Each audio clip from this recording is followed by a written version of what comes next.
ভাবলে আমার গৌর সুন্দর, যার অন্তে কৃষ্ণ আর বাহিরে গৌরাঙ্গ। ভাবরসে গড়া আমার গৌরাঙ্গ তনু, যার বাহিরে গৌরাঙ্গ আর ভিতরেতে কানু। রাধা কৃষ্ণ একই আত্মা, দুই দেহ ধরি, অন্যন্যে বিরসে রস আস্বাদন করি। সেই দুই তনুয়ের চৈতন্য গোসাই, লীলারস আস্বাদিতে দোহে হইলে এক ঠাই। রাধা এবং কৃষ্ণ একই আত্মা, পৃথক নয়। সে দুটি দেহ এক হয়ে, দুটি দেহ মিলিত হয়ে সোনার অরুণ গৌর হয়ে এসেছেন আমাদের এই সোনার নদিয়ায়। ভক্তের ভাবকে অঙ্গীকার করে তিনি আমাদের মাঝখানে অবতীর্ণ হয়েছেন। তা বাবা, আপনাদের মতো এই ভক্তের কাছে ভক্তির কথা পরিবেশন, কারণ ভক্তের কৃপাতেই ভক্তি লাভ সম্ভব। ভক্তের কৃপা না হলে পরে ভক্তি লাভ সম্ভব নয়। কারণ স্বয়ং ভগবানও ভক্তি পাননি ভক্তের কৃপা ছাড়া। ভগবান মনে মনে চিন্তা করলেন, আমি তো ভগবান, আমাদের তো সবকিছুই রয়েছে, সর্ব ঐশ্বর্যের মালিক আমি। ঐশ্বর্য, শরীর, যশস্ব, শ্রী ও জ্ঞান ও বৈরাগ্য, এই ছয়টি ঐশ্বর্য ভগবানের মধ্যে পূর্ণরূপে থাকতে হবে, তবেই কিন্তু তিনি ভগবান, তাছাড়া নয়। তাহলে এই ছয়টি ঐশ্বর্যের মধ্যে প্রথম হচ্ছে ঐশ্বর্য। তাহলে মা, আমাদের প্রাকৃত জগতে আমরা ঐশ্বর্য বলতে কি বুঝি? না, আমাদের এই প্রাকৃত জগতে ঐশ্বর্য মানে কি? 2, 3, 4, 5 তলা বাড়ি, বাড়ির সামনে সবসময় 2-4টা গাড়ি দাঁড় করানো থাকবে, 200 বিঘা 300 বিঘা জমি, এগুলোই আমাদের ঐশ্বর্য। কিন্তু ভগবানের ঐশ্বর্য তার টাকা পয়সা ধন সম্পত্তি নয়। যিনি ত্রিভুবনের মালিক, তার ঐশ্বর্য টাকা পয়সা ধন সম্পত্তি হতে পারে না। তাহলে ভগবানের ঐশ্বর্য কোনগুলো? না, অষ্টসিদ্ধি। সিদ্ধি মানে 8 প্রকারের অলৌকিক ক্ষমতা। কি কি? অনিমা, মহিমা, লহিমা, গরিমা, প্রাপ্তি, প্রাগুণ্য, ঈশিতা, বসিতা। অনিমা মানে মনোর মতো হয়ে যাওয়ার ক্ষমতা, লহিমা মানে বাড়ি হয়ে যাওয়ার ক্ষমতা, গরিমা মানে বিরাট বড় হয়ে যাওয়ার ক্ষমতা। এই যে 8 প্রকারের সিদ্ধি, এগুলো ভগবানের মধ্যে থাকতে হবে, তবে তিনি ভগবান, তাছাড়া নয়। তাহলে ঐশ্বর্য গেল। এবার বীর্য। বীর্য মানে কি? বীরত্ব। বীরত্ব মানে বীর। তাহলে ও মাই, আমাদের প্রাকৃত জগতে আমরা বীর বলতে কি বুঝি? না, আমাদের এই জগতে দেখবেন যারা একেবারে মারামারি করে মুখ, তারা হচ্ছে বীর। কিন্তু শুধুমাত্র মারামারি করে মুখ ফাটাতে পারলে তার বীর হওয়া যায় না। এই জগতে বীর সাধারণত 4 প্রকারের, যথা মল্লবীর, দানবীর, ধর্মবীর আর কর্মবীর। যারা মারামারি করে মুখ ফাটিয়ে দিতে পারেন তারা হচ্ছে মল্লবীর। ধর্মবীর, কর্মবীর আর দানবীর দেখবেন কোটি কোটি টাকার মালিক, কোটি কোটি টাকার মালিক, কিন্তু এই কীর্তনে চাঁদা চাইতে গেলে ছেড়ে একটা 5 টাকা নোট হাতে ধরে, তারা কিন্তু জীবনেও কোনোদিন দানবীর হতে পারবেন না। কিন্তু কিছুই নয়, বৈষ্ণবের সেবায় 500 টাকা দান করলাম, গোবিন্দ সেবায় লাগলো, বৈষ্ণব প্রাণ ধরে আশীর্বাদ করলো, এটা হচ্ছে দানবীরের লক্ষণ। তাই 4 প্রকারের বীরত্ব ভগবানের মধ্যে থাকতে হবে, তবে তিনি ভগবান, তাছাড়া নয়। তাহলে ঐশ্বর্য গেল, বীর্য গেল, যশ, সেটাও পূর্ণরূপে থাকতে হবে। শ্রী, শ্রী মানে হচ্ছে সৌন্দর্য। ভগবানের তার সৌন্দর্যের অভাব নেই। যার রূপে ত্রিভুবন মোহিত হয়ে যায়, তার তো রূপের অভাব নেই। জ্ঞান, সেটাও রয়েছে। আর শেষ বা 6 নম্বর হচ্ছে বৈরাগ্য। এই বৈরাগ্যটা তিনি বৃন্দাবনে পূর্ণরূপে আস্বাদন করতে পারেননি বলেও কিন্তু তার এই চৈতন্য অবতার। ভগবান মনে মনে ভাবলেন আমাদের সবকিছুই রয়েছে, কিন্তু যেটা নেই বা একটু কম আছে বলে মনে হয়, সেটা হচ্ছে ভক্তি। তাহলে আমি ভক্তিটা কেমন করে পাবো? এবার দেখুন, ভগবানের যে ইচ্ছে হলো ভক্ত হবার, যা তার কাছে তার জিজ্ঞাসা করলে হবে না, শাস্ত্রের কাছে জিজ্ঞাসা করতে হবে। আজকে সকল শাস্ত্রকে দেখেছে, গীতা এসেছে, উপনিষদ, রামায়ণ, মহাভারত, ভাগবত, সবাই মূর্তি ধরে ধরে এসেছে, মূর্তিমান হয়ে এসেছে। তা তাদের কাছে ভগবান প্রশ্ন রাখলেন, হে শাস্ত্রগণ, তোমরা কি কেউ বলতে পারো আমি ভক্তিটা কেমন করে পাবো? এবার সকল শাস্ত্র নীরব বলে বাবা, যিনি ভগবান সর্বত, তাকে আবার কি উত্তর দেব? সকল শাস্ত্র নীরব, কিন্তু একজন হাত তুলেছেন। যিনি হাত তুলেছেন তাকে আমরা সবাই চিনি, তিনি হচ্ছেন সকল শাস্ত্র শিরোমণি শ্রীমদ্ ভাগবত। 18 পুরাণের মধ্যে শ্রেষ্ঠ পুরাণ ভাগবত। হাত তুলে বলছে, ঠাকুর আমি বলতে পারি তুমি ভক্তিটা কেমন করে পাবো? ঠিক আছে ভাগবত, তুমি বলো। বলেন, মহাপ্রভু আগে আপনি আমাকে অভয় দিন, তারপরে বিধান দিন। তাই না? আমি কিছু একটা বিধান দিলাম, আপনার ভালো লাগলো না, আমাকে যদি অভিশাপ দিয়ে দেন তখন মুশকিল। আগে অভয় দিন, তারপরে বিধান দিন। ঠিক আছে ভাগবত, তোমাকে অভয় দিলাম, এবার তুমি বিধান দাও। বলে, গোবিন্দ বিধান তো কখনো রকমের হয় না, বিধান তো সবসময় একরকমেরই হয়, সবার জন্য বিধান কিন্তু আইন কিন্তু একই রকম। তাহলে ভক্তদের জন্য তুমি তো বিধান দিয়ে রেখেছো, ভক্তদের জন্য তুমি যে বিধানটা দিয়েছো, তোমার ক্ষেত্রে সেই বিধানটা কেন আলাদা হবে?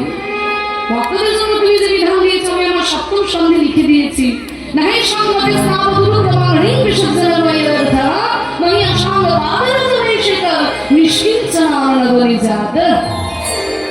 না এসব না মানে না, এসব মানে এদের মতি মানে মন, স্থাবত মানে ততক্ষণ, উরুক্রম মানে ভগবান, অঙ্ক্রিম মানে পা, মানে ততদিন ভগবানের চরণে মতি যাবে না যতদিন না নিষ্কিঞ্চন মহৎ ভক্তের চরণ ধুলিতে স্নান করা যায়। নিষ্কিঞ্চন মহৎ ভক্তের চরণ ধুলিতে স্নান করতে পারলে হৃদয়ে ভক্তি উদয় হবে। ও মায়েরা, নিষ্কিঞ্চন ভক্ত কাদের বলে? না যার কিছু নাই। ও যার কিছু নাই, তাহলে তো আমারও কিছু নাই, তা আমি কি নিষ্কিঞ্চন ভক্ত?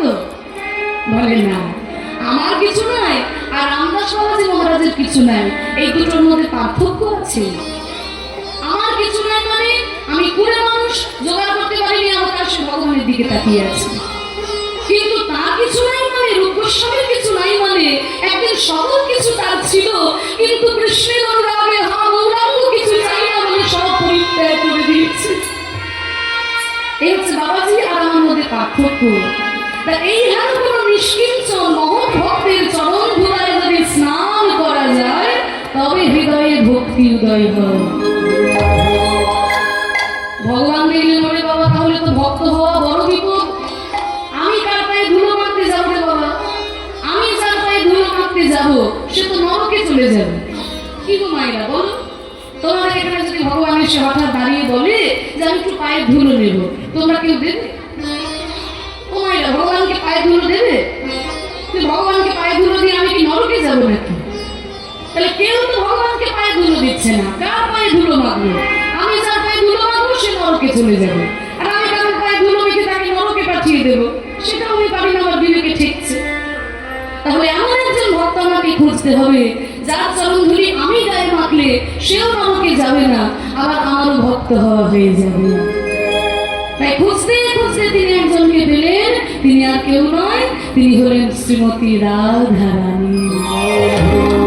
গোবিন্দের অঙ্গ সম্ভূতা রাধারানী, তার চরণ ধুলি গায়ে মাখলে ভক্তি উদয় হয়ে যায়, যেহেতু তিনি ভক্ত চূড়ামণি। তাই গোবিন্দ আমার ওই রাধারূপী ভক্তের চরণ ধুলাই বরাবরি দিয়ে ভক্ত ভাব অঙ্গীকার করে গৌরাঙ্গ রূপে আমাদের এই কলিযুগে অবতীর্ণ হয়েছে। সেই রাধা কৃষ্ণের মিলিত তনু হয়ে আমাদের মাঝখানে তিনি অবতীর্ণ হয়েছে। তাই তো বলছে, দেখো কলির তিনি রাগ নয় অখিল লোক দেখি বদন চাঁদ পরকাশ। কলির তিমিরে মানে এই কলির অন্ধকারে সকল লোক যখন পথ হারিয়ে ফেললো, তাদেরকে পথ দেখানোর জন্য আমার গৌরাঙ্গ চাঁদের উদয় হলো। চাঁদ উঠলে কিছু কিছু উপকারিতা আছে, তাই না মায়েরা? চাঁদ উঠলে পৃথিবীটা আলো হয়ে যায়, প্রথম উপকারিতা। চাঁদ উঠলে কিন্তু চোরের ভয় কমে যায়, কারণ চোর তো আর 100 কিলোমিটার দূর থেকে চুরি করতে আসে না, আশেপাশে গ্রামের লোকেরাই চোর হয়। এবার যদি চাঁদের আলোয় মুখটা দেখে নেয়, তুমি পুলিশকে গিয়ে খবর দিয়ে দেবে। চাঁদের আলোয় খুব একটা চোরের ভয় থাকে না। তো আমাদের এই দেহরূপী ভাঙা ঘরে 6টি চোর মাঝে মাঝে উঁকি দিত আমাদের এই ভক্তিরূপী রত্নটা চুরি করে নিয়ে যাবার জন্য। কিন্তু আমার গৌর চাঁদ যখন উদয় হলেন, গৌর চাঁদ উঠেছে দেখে তারা উঁকি দিতে পারছে না। তারা কারা? তারা হচ্ছে কাম, ক্রোধ, লোভ, মদ, মোহ, আশ্চর্য। এই 6টি চোর যখন মহাপ্রভুর চাঁদ দেখলো, তারা এই হৃদয় থেকে দূরে চলে গেল, এই হৃদয়ের ভাঙা ঘর থেকে তারা দূরে চলে গেল। মাগো, তাই কলিযুগের অজ্ঞান অন্ধকারকে দূর করলেন আমার মহাপ্রভু কলিযুগে অবতীর্ণ হয়ে। আসুন আমরা যখন সকলেই সমবেত হয়েছি মহাপ্রভুর শ্রী চরণতলে, আমরা সবাই মিলে প্রভুর চরণে প্রার্থনা জানাই যেন আমাদের মনের সমস্ত কালিমা দূর হয়ে যায়, আমরা যেন ভগবানের চরণে ঠাঁই পেতে পারি। আমাদের দাদারা অনুরোধ করেছেন যে তুমি নির্মল করো মঙ্গল করো, এই গানটা একটু গাইতে হবে। তাই মায়েরা একসঙ্গে আমরা সবাই মিলে একটু প্রার্থনা জানাই ভগবানের চরণে। তুমি নির্মল করো মঙ্গল করে মলিন মোর মন ছায়, তুমি নির্মল করো মঙ্গল করে, মলিন মোর মন ছায়। পূর্ণ কিরণ দিয়ে যাও মোহগালি মাধু চায়, মলিন মোর মন ছায়।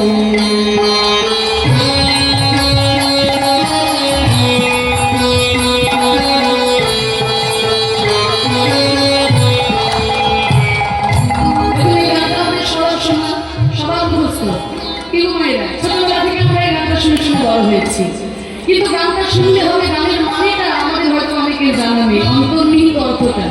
কারণ আমরা এখন বাঙালি হলে কি হবে, বেশিরভাগ বাঙালি বাংলা কথার মানে বোঝে না। বাঙালি এখন ইংরাজি কথার মানে ভালো বোঝে, বাংলার মানে বুঝতে পারি না। বিশেষ করে সাহিত্যের বাংলা যেগুলো, সেগুলো তো আমি বুঝতে পারি না। আমি একটু ব্যাখ্যাটা বলে দিচ্ছি, পরে যখন এই গানটা শুনলে যেন প্রত্যেকটি কথা হৃদয়ে গাঁথা থাকে। কি বলছে দেখুন, তুমি নির্মল করো, নির্মল করা মানে পরিষ্কার করা, মঙ্গল করে, কর মানে হাত, তোমার মঙ্গলময় হাত দিয়ে তুমি পরিষ্কার করো। কি পরিষ্কার করবে না, মলিন ও মর্ম মুছায়। মলিন মানে ময়লা, মর্ম মানে অন্তর। আমার এই ময়লা মনকে, আমার এই ময়লা অন্তরটাকে তোমার মঙ্গলময় হাত দিয়ে তুমি পরিষ্কার করে দাও ঠাকুর। আমি অনেক চেষ্টা করেছি আমার এই ময়লা মনকে পরিষ্কার করে, আমি পারি না। তাই আমি তোমার কাছে ছুটে এসেছি, শুনেছি তুমি নাকি মঙ্গলময়। সেই মঙ্গলময় হাত দিয়ে আমার এই ময়লা অন্তরকে তুমি নিজে পরিষ্কার করে দাও ঠাকুর। তবে পূর্ণ কিরণ দিয়ে যাও মোহগালি মাধু চায়, তবে পূর্ণ কিরণ দিয়ে যাক মোর মোহগালি মাধু চায়। দেখবেন সকালবেলায় সূর্য ওঠার আগেই কিন্তু চারিদিকটা আলো হয়ে যায়। ঠিক তেমনি হে প্রভু, আমার এই মনের মধ্যে কাম, ক্রোধ, লোভ, মোহ, আশ্চর্য, হিংসা, ঝড়, চচ্চড়ি, জোয়া, বিদ্বেষ, এই সমস্ত কিছু ময়লায় যে আমার মনকে ভরে দিয়েছে ঠাকুর। তুমি আমার হৃদয় আকাশে উদিত হওয়ার আগে যেন আমার এই মন থেকে অজ্ঞানতার অন্ধকার দূর হয়ে যায় ঠাকুর। তবু পূর্ণ কিরণ দিয়ে যাও মোহগালি মাধু চায়, মলিন মোর মন ছায়।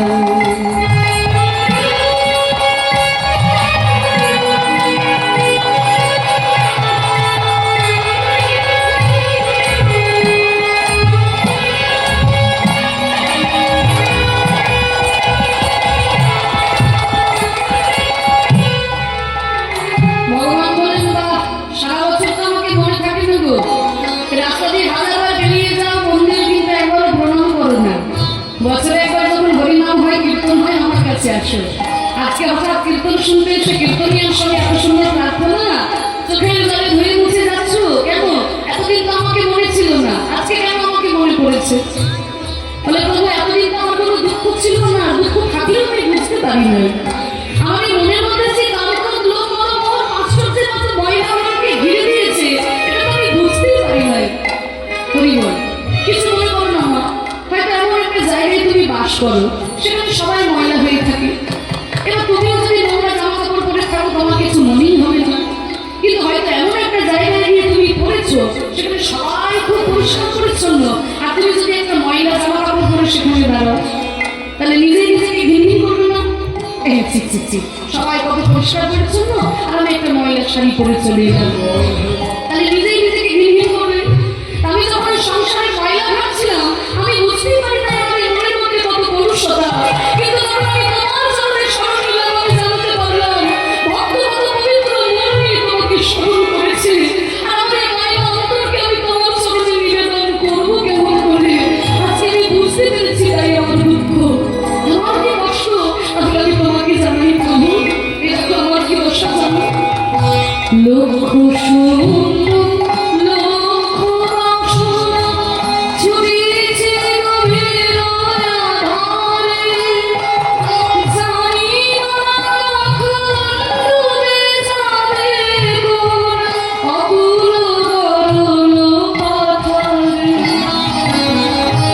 লক্ষ শূন্য লক্ষ বাসনা ছুঁয়েছে গভীর আধারে, জানি না কখন উড়ে যাবে কোন অকুল গরল পাথারে।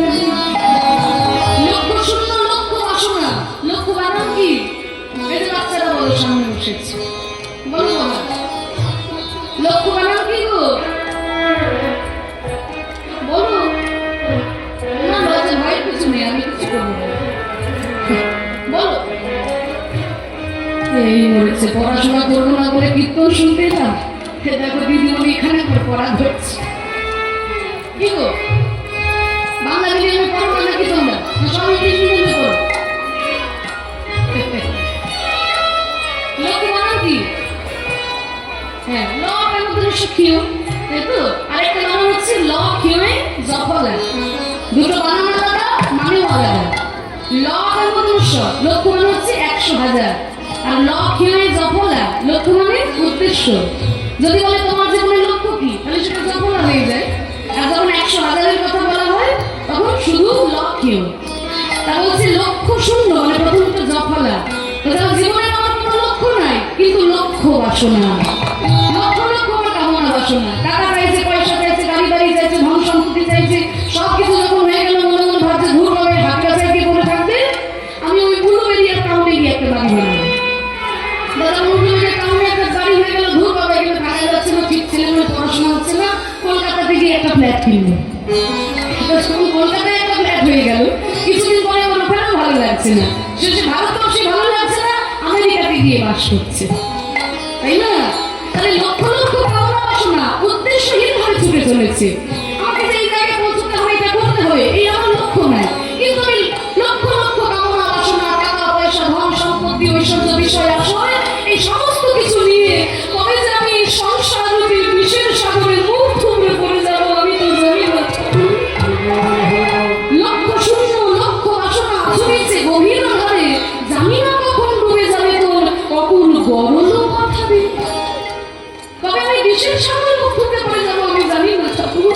বলে বাহ, তোমার লক্ষ লক্ষ কামনা বাসনা নিয়ে তুমি সংসার বিশেষ সাগরে ডুবেছো বাবা, তা আমি কি করব? বলে প্রভু, তুমি যদি আমাকে উদ্ধার না করো তবে কে করবে? বিশ্ব বিপদ তুমি দাঁড়াও রুধিয়া পন্থা করো, শ্রী চরণ কালে নিঃসমর মত বাসনা ঘুচাই। প্রভু বিশ্ব বিপদ তুমি দাঁড়াও রুধিয়া পন্থা, তবে শ্রী চরণ কালে নিঃসমর মত বাসনা ঘুচাই। শুনেছি তুমি নাকি জগতের পিতা, তুমি নাকি বিশ্বের পিতা, তাহলে তুমি যদি জগতের পিতা হও তাহলে তো তুমি আমারও পিতা। তাহলে মনে করো এই জগতের কোনো সন্তান সাঁতার জানে না, জলে নেমে পড়েছে, দূর থেকে দাঁড়িয়ে নানানজন নানান কথা বলবে। কেউ কেউ বলবে এই ছেলে সাঁতার জানিস না, জলে নেমেছিস কেন? কেউ কেউ বলবে ছেড়ে দাও ছেড়ে দাও, পরের ছেলে পরমানন্দ, যত উচ্ছন্নে যাবে ততই আনন্দ। কিন্তু এমন সময় ছেলেটার বাবা যদি রাস্তা দিয়ে পেরিয়ে যায়, সে কি কথা বলতে পারবে যে সাঁতার জানিস না তো জলে নেমেছিস কেন? তাহলে বাবা কি করবে? প্রাণপণ চেষ্টা করে জলের মধ্যে তুমি সন্তানকে তার কোলে তুলে নেবে। তাহলে প্রভু তুমি তো জগতের পিতা, তুমি তো বিশ্বের পিতা, আমি না জানি না বুঝে এই সংসার বিশেষ সাগরে ডুবেছি ঠাকুর। তুমি যদি জগৎ পিতা হয়ে আমাকে উদ্ধার না করো তবে আমাকে কে উদ্ধার করবে ঠাকুর? প্রভু বিশ্ব বিপদ তুমি দাঁড়াও রুধিয়া পন্থা করো, শ্রী চরণ কালে নিঃসমর মত বাসনা ঘুচাই। মলিন বর্ণ ছাই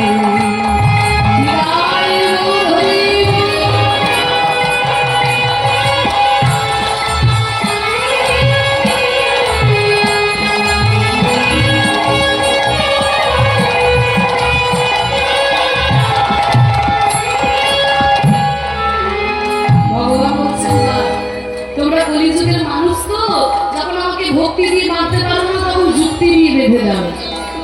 যখন দেখো ভক্তি দিয়ে পারছো না তখন যুক্তি দিয়ে বেঁধে দাও। হ্যাঁ, বেদান্ত দর্শনে আমি বলেছি আমি সবার পিতা, সবাই আমার সন্তান, ঠিক আছে, আমাকে না হয় তোমরা বাবা বলছো, আমি তো তোমাদের উদ্ধার করবোই, কিন্তু তোমরা যে আমাকে বাবা বলছো, বাবার খোঁজ খবর রেখেছো তো? কি গো, বাবা বললে বাবার খোঁজ খবর রাখতে হবে। তা আমি কোথায় থাকি তোমরা জানো? তোমরা জানো না? এই তো কীর্তন শুনে শুনে সব মুখস্থ করেছি। তো কোথায় থাকি বলো?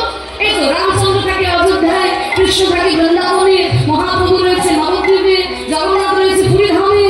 আরো শুনবে, আছো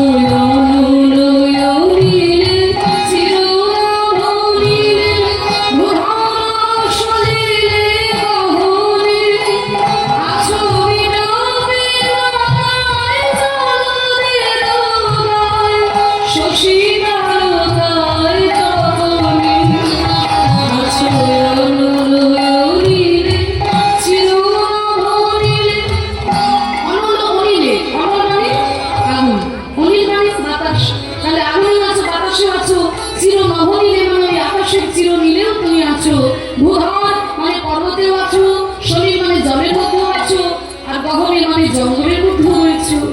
আচ্ছা, বিটপি লতায়, বিটপি মানে গাছ, গাছের মধ্যেও আছো, লতা পাতাতেও আছো, জলদের গায়ে মানে মেঘের গায়েও তুমি আছো, শশী তারকায় মানে চাঁদের মধ্যেও আছো, গ্রহ তারকাতেও তুমি আছো, আর তপনে মানে ওই সূর্যের মধ্যেও তুমি রয়েছো। আছো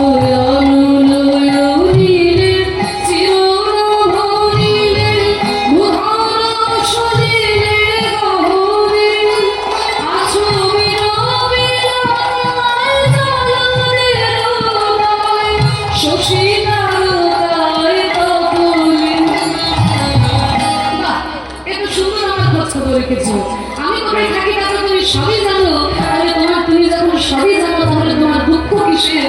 আমাকে ধরতে পারছো না কেন? আমি কোথায় থাকি তুমি তো সবই জানো, ধরতে পারছো না কেন? বলে প্রভু তোমাকে ধরবো কি করে?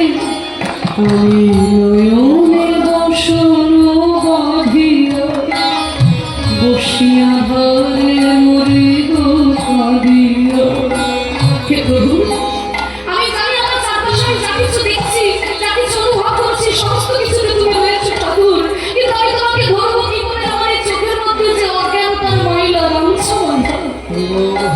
অজ্ঞানতার অন্ধকার আমার চোখে, আমি তোমায় ধরবো কেমন করে? বুঝতে পারছেন না তো? একটা উদাহরণ দিই, আপনাদের কাছে ব্যাপারটা পরিষ্কার হবে বলে অংশটা শেষ করছি। একজন ব্রাহ্মণ ঠাকুরমশাই ছিল, বুঝলেন? ও মায়েরা মন দিয়ে শুনুন। একজন ব্রাহ্মণ ঠাকুরমশাই ছিল। তা সেই ঠাকুরমশাই খুব শিব ঠাকুরের ভক্ত।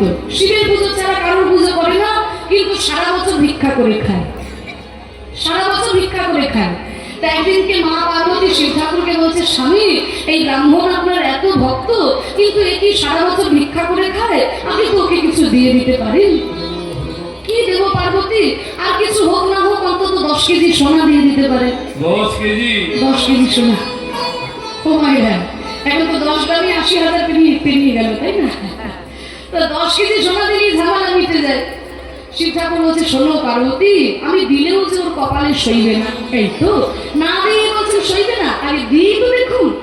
ঠিক আছে, আমি না হয় কিছু দিতে পারছি না, আমি তো ভিখারি মানুষ, কিন্তু তুমি তো অন্নপূর্ণা, আমি যদি ওর বাবা হই, তুমি তো ওর মা, তো তুমি দিয়ে দেখো ওর কপালে সই কিনা। ঠিক আছে, আপনি না দিলে আমিই দেবো। এইগুলো করেছে কিনা, যে রাস্তা দিয়ে ব্রাহ্মণ ভিক্ষা করে আসে, ওই মোড়ের মাথাতে 1 লরি হিরে ফেলে দিয়েছে। 1 লরি হিরে।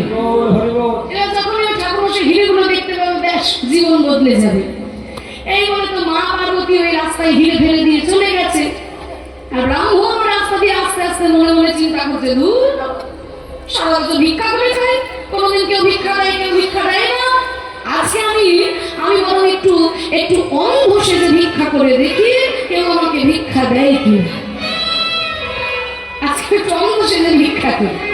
এবং কাঁধে ছিল একটা ময়লা গামছা, ওই গামছাটাকে চোখের মধ্যে বেঁধে নিয়ে অন্ধ সেজে রাস্তা দিয়ে যাচ্ছে। এবার ওই মা পার্বতী হিরে ফেলে রেখেছিল না রাস্তার মধ্যে, আর হিরেগুলো পায়ের মধ্যে ঠেকেছে, কিন্তু ঠেকলে কি হবে? চোখে তো গামছা বেঁধে নিয়েছে, দেখতে তো পাচ্ছে না হিরে নাকি। ও চোখে গামছা বেঁধে হিরেগুলো বলছে, ও বাবু, এই রাস্তাতে কে পাথর ফেলে রেখেছিল? দেখেছো সরকারের কোনো কর্মকাণ্ড আছে? হ্যাঁ, রাস্তা করে বলে পাথর ফেলেছে, রাস্তা করার নাম নেব, পাথরে লেগে আমার পাটাই কেটে গেল। হিরেগুলোকে চলে গেল। তাহলে দেখুন, মা পার্বতী হিরে ফেলে রাখলো, ব্রাহ্মণ দেখতে পেল না। দেখতে পাবে কেমন করে? চোখের মধ্যে তো ময়লা গামছা বাঁধানো ছিল। তাহলে আমাদের এই দশাটাও কেমন হয়েছে মাগো? আমরা জানি আমাদের চারপাশে আমরা যা কিছু দেখছি, যা কিছু অনুভব করছি, সবকিছুতেই ভগবান আছেন, কিন্তু আমরা তাকে ধরবো কেমন করে? আমাদের এই চোখের মধ্যে যে অজ্ঞানতার অন্ধকার, এই অন্ধকার যদি ভগবান নিজে দূর করে না দেন, আমরা তাকে ধরবো কেমন